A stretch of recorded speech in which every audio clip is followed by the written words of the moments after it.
Well, there's a big debate about whether the long-term causes matter or don't matter.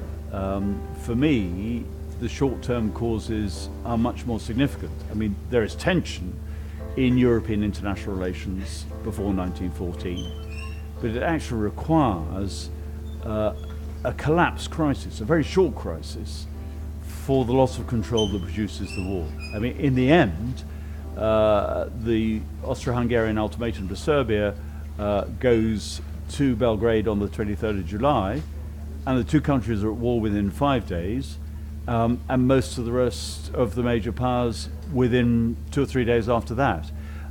So actually, long-term causes get lost in the short-term pressures. Right, come on, you're the reinforcements, we need you. Keep your heads down, Jerry's holding us down. Right, more bombs, come on, follow me. Come on, we need you.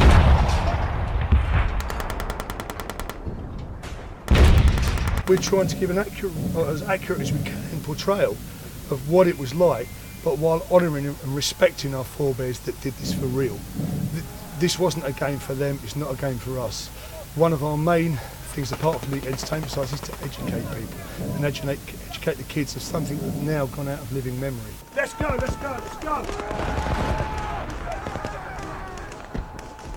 time we would only be in the trenches probably 48 hours at a time, and the stress would then mean you have to be rotated out of the line to rest, gradually back through the second and third lines, fatigue parties, and then rest, and then back in maybe 2 to 3 weeks later. Gas!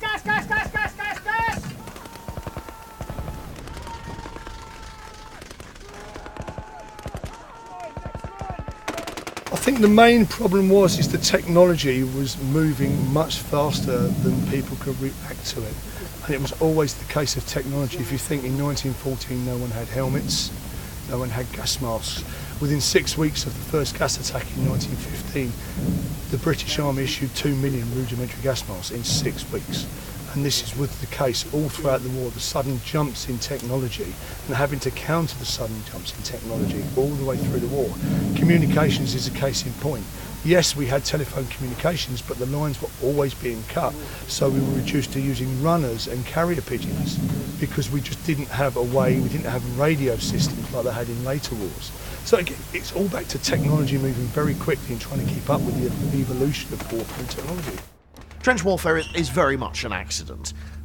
We can reach back to the American Civil War, we can reach back to 17th century siege warfare. Soldiers have always dug trenches to protect them from enemy fire and a bit from the elements. So this is nothing new. The development of trenches in the First World War is firstly their complexity. It isn't one line of trenches, it's several, they're interconnected. They're also dug in zigzag fashion to minimise the blast. And something else we forget is that most soldiers live underground for the duration of their time in the trenches. There's endless dugouts, and that's not where you just go during a bombardment. You live there, you sleep there, all the rest of it. But having said that sort of trenches are a very ancient way of warfare, it's the fact that you blend onto them modern technology. So barbed wire, machine gun positions.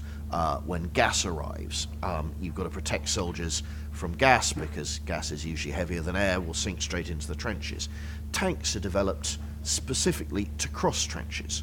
So the reason why First World War tanks are very long is so that they can get over the trenches. So trenches actually trigger all sorts of other technological developments as well. So if we think about conditions for the British Tommy in the First World War, The initial observation is that no one is expecting to be in trenches, and if they are, for no period of time at all. So we associate the First World War with trenches, but that was never the intention. And the idea, of course, is to dig in to protect the gains you've made, and also to protect the troops from the weather. And it just happens that we stay in the trenches for 3.5 years because we can't get out of them because of advances in military technology. So, having said that, the easiest way to convey the trenches to a contemporary audience is think Glastonbury, but without the waterproofing, without the Wellington boots, or anything like that. So all soldiers have is their ordinary woolen uniforms, which don't really protect them from the elements. In the short term, self-evidently, the League of Nations is a failure.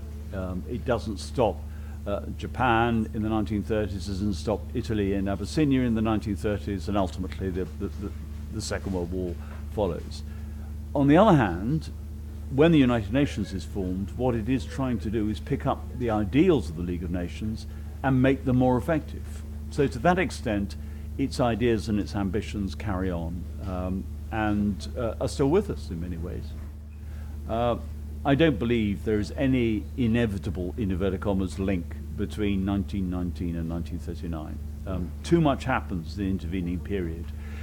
And there is no reason, if you look at it from the perspective, let's say, of the mid-1920s, to say there is another world war on the way. And in fact, at that point, both Europe and to some extent the wider world is looking more peaceful than it's looked for some time.